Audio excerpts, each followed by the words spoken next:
What's up, y'all? So we're back with another episode of us coming live today. So I have a special guest. It's actually going to be my first time doing an in-person event. So we are now flying to really cities where we have agents in an entire agency running our leads. We're going to go ahead and pop it off. So today I wanted to introduce none other than my brother, Dante. What's up, bro? What's up, baby? Thanks for having me on. Yes, sir. Appreciate you, bro. So hopping right in just so that people understand. Tell them a little bit about how did you get into the life insurance space, bro? Yeah, so I'm 22 years old. I run now a 900K a month life insurance team. 2 years ago, I was knocking doors out in Arizona, and that's where I actually knocked on my upline's door. Brought me in, he was like, hey, guess what? People are doing the same exact thing you're doing, except they're doing it in the comfort of their home, an office, whatever, and they're talking to people that ask to talk to them, not like the cold approach way. And so I started in life insurance 2 years ago.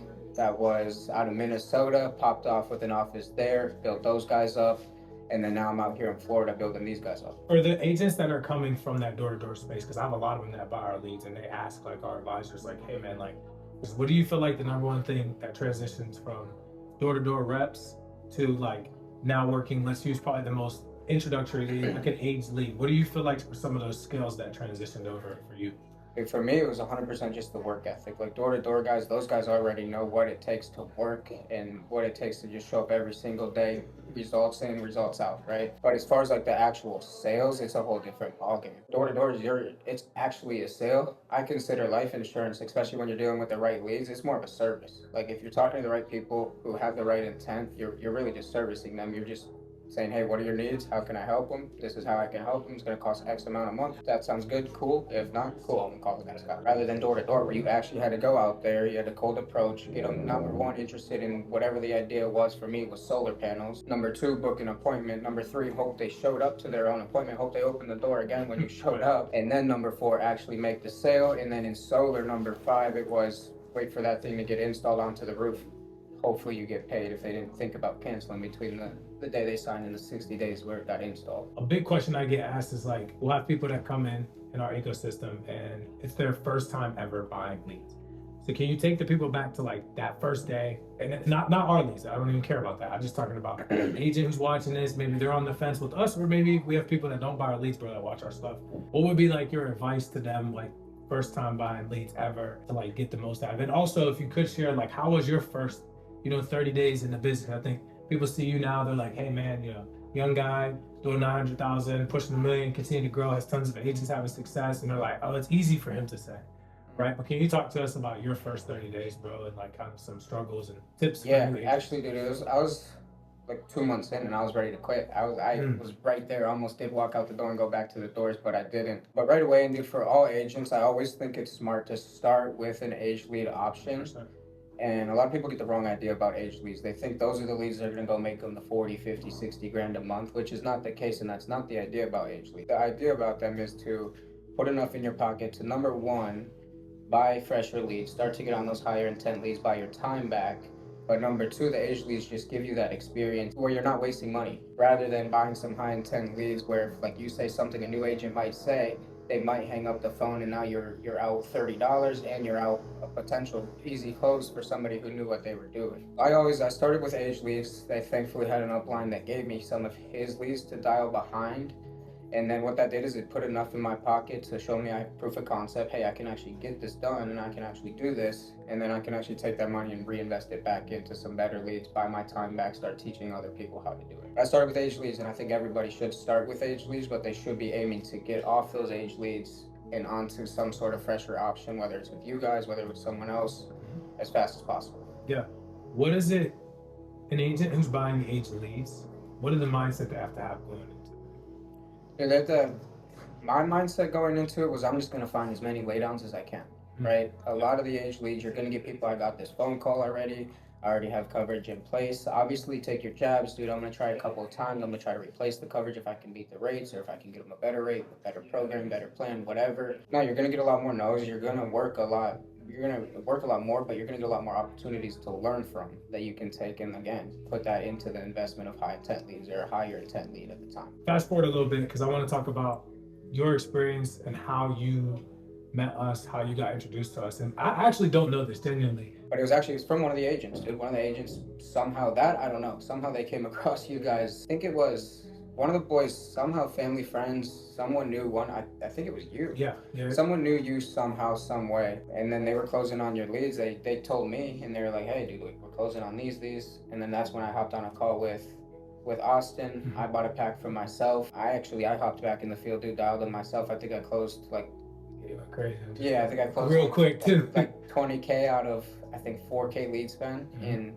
a matter of a couple weeks, and that was while running an entire organization. So I wasn't sitting there grounding and pounding the phones. I actually took those leads after I ran through them a couple times, gave them to some other agents, and they still to this day, dude, those are 90 days old at this point, are picking leads out of there. Right. So that's how I found out about it, dude. One of the agents was closing off of them, and I'm a numbers guy, dude. If numbers are coming from somewhere, I'm gonna look in that direction. Right. So that's how I found out. No, 100%, bro. It was for those of you that don't know, it was pretty cool because he came in and I was like, okay, cool. Like, I'm from the same cloth he is in regards to like, bro, they're all leads, and people think it's funny because I'm the lead guy, and they hear me say like, a lead's a lead, or they think I'm gonna lie to him and be like, dude, this lead is just like the best thing ever, and that's not the case, right? Like he makes the lead, the agent makes the lead, because if the lead was magical, I would give somebody a $80 lead and every single person was closed, but that's not true because we were literally just in here and one of his boys closed a $3 lead, and it's like, okay, and the lady picked up and was like, I was waiting on your call. So it's just like, it's all about mindset and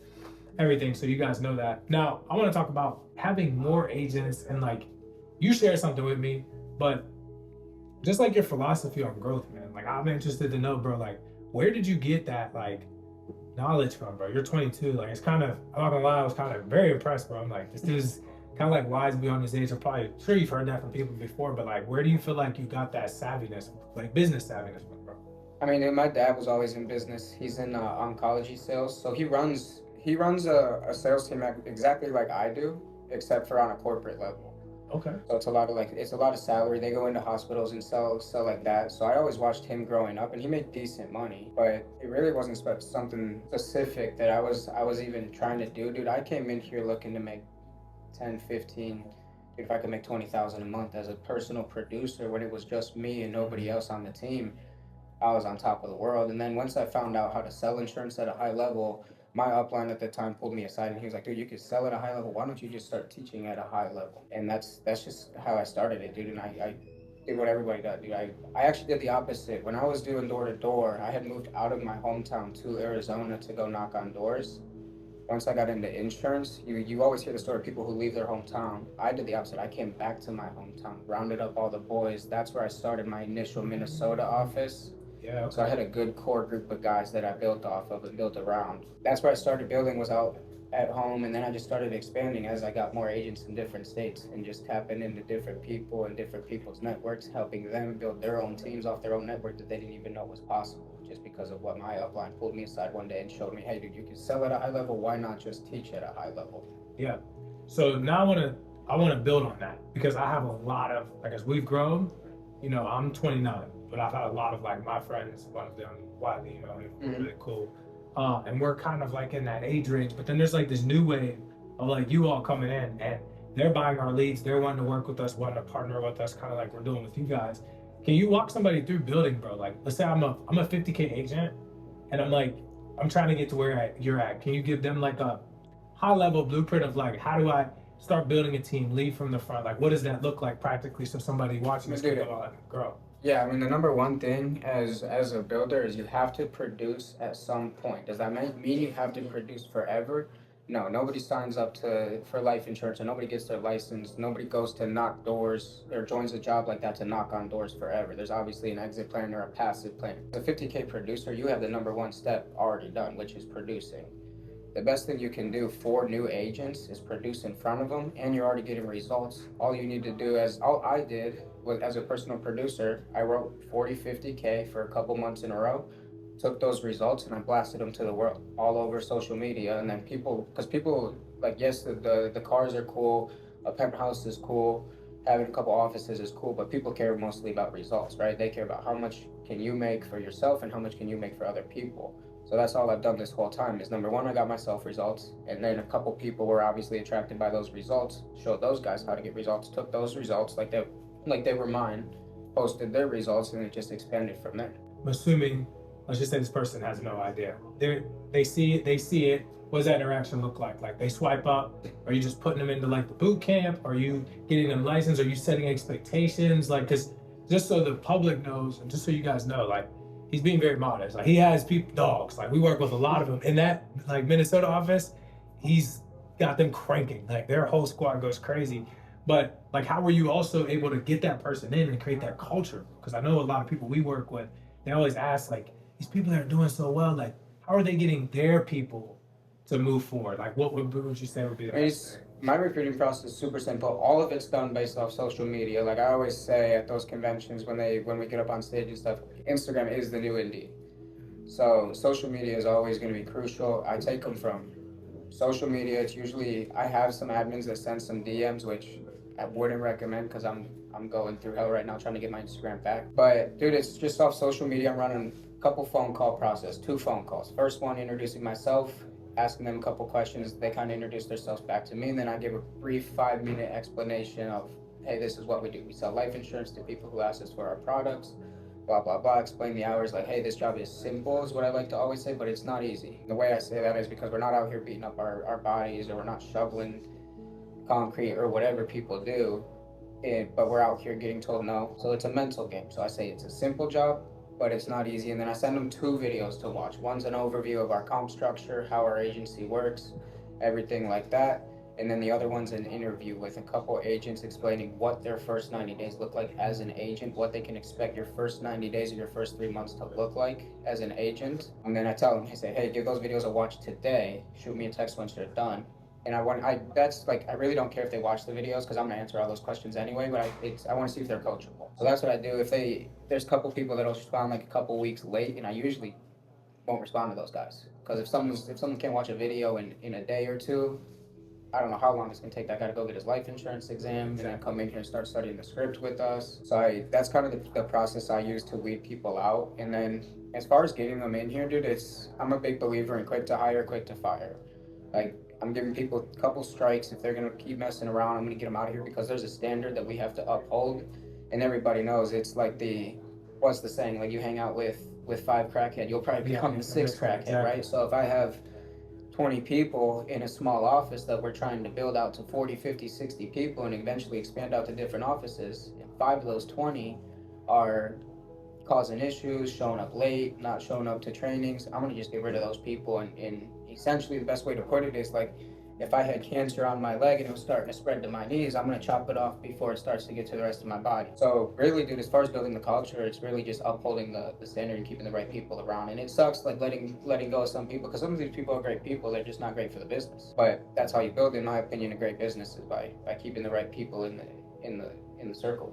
Yeah, I did 100%. And I want to commend you, bro. Not even on the age, but more or less on like the people you have. I think I told you off camera, like you have a really solid team. It'll be 4 years doing this, and like I've met a lot of people, and even like top producing agencies. Some of them you may know, some of them you might not. They may make a lot, but then the people they have are just, sorry, I hate, they're just not great people, you know? So to have both is a blessing. I want to pivot before we kind of end this thing. Can you talk a little bit about your experience working with us? Not the sales stuff. They know you can sell. I don't care about that. How's just your experience been since, like, let's start with like your first interaction with, I know you work with Max as one of our advisors, but just like, it's a very different experience and people ask, and I'm like, you can't really know until you do it, right? We don't even let you pay online. Everything's private, right? It's very personalized. But can you talk for somebody who's like, hey, I'm looking to work with Lead Lab. Can you walk through kind of like your experience? Yeah, well, dude, the first thing I'll say is everybody knows there's thousands and thousands of thousands, millions nowadays probably of lead vendors out there. But my favorite thing about you guys, and this is not because I'm sitting right here, I've said it off camera, I'll say it on camera. Hey, you guys, I can get on the phone with somebody who actually has some back end connection and give them feedback, and you guys can actually respond to that feedback and make what we need to happen, whether it happens overnight or in a couple of days, whatever it happens, right? I'm not going to say any names of like different lead vendors and stuff, but I've seen every lead vendor out there. There's not another lead vendor that I can just find someone that's not either an AI robot that has no back-end connection and give them feedback, say, hey, like, this is what we're dealing with, blah, blah, blah. Can you help us with this? Like, nobody can do that besides you guys. Like, I can directly get on a phone call with you guys, get direct feedback. Hey, we need these changed on the ad. We need this change on the speed, whatever. And you guys can obviously do what's in your power and do what's in your control to help us out. Just so everybody's clear, what he's referring to is our partnership, right? And I have mentioned that publicly. People know it takes a while. You got to have people that are good. And truthfully, up until the past probably year or so, we were kind of taking really anybody on. But now we're getting a lot more selective with who we want to work with for no other reason than just like transparently, I don't want to get calls. My team doesn't want to get calls with people that just aren't good, right? If you like don't know how to work leads, you don't know how to sell policies, you're going to complain to me about things that are actually in your control. We're just not going to work with you. At least not on a partnership level where we're going to give you discounts, and exclusivity, and they've earned that right. They've earned that right, so they're able to actually, take care of it. That's really it, man. I mean, before we hop off, do you have anything to share with people just about like us, you, kind of like where you want to go, and or maybe just like some game for agents that do watch? Because obviously I know your audience, I work with probably like 9 or 10 different big IMOs. It'll also be me. I tell people all the time they get recruits sometimes from this because they'll watch it. Is there anything like you just want to kind of say to the people in terms of what you're doing and where you're trying to go, or just kind of finish with it, whatever? Yeah, dude. I mean, dude, we've said it multiple times where we're trying to go. We ended last year. The goal was 1 million. We finished at like 900,000, 890,000. So this year we 5x'd it. We're aiming to hit 5 million by the end of the year. 5 million a month. We're already sitting at 850, 900 a month right now. And we're just getting started with you guys. So that's about to bump that straight to 1 million, and then from there, dude, it's gonna go up from there. But dude, if I were to say anything to new agents, or specifically just because we were talking about building, if I were to talk about building to new agents, a lot of people need to understand and they need to be prepared when they start to build an agency and they start to build out in this industry, is that there's going to be a time where it feels like you are severely, severely overworked and underpaid. And as long as you can push through that time, spend the time in the game, because a lot of the guys that make money in this industry, you've been here for a while, it's just them being in the game for the longest. Exactly. It's time in the game. But if you can make it through that time, there's going to come a time where you are severely, severely overpaid and underworked. But you have to make it through those down times. You have to make it through those down times. And if I were to leave anyone with it, it'd be that right there, baby. For sure. Well, as always, we appreciate Dante for hopping on. We got another guest that's going to be coming up as well, so you guys will be able to check that out. But as always, if you want to work with him, you can hit us up directly. You can follow him on Instagram. We're kicking it with him as well. Like I said, next time, we'll catch you guys next time. Peace. Boom, baby. Appreciate you, brother. Yes, sir. Yes, sir.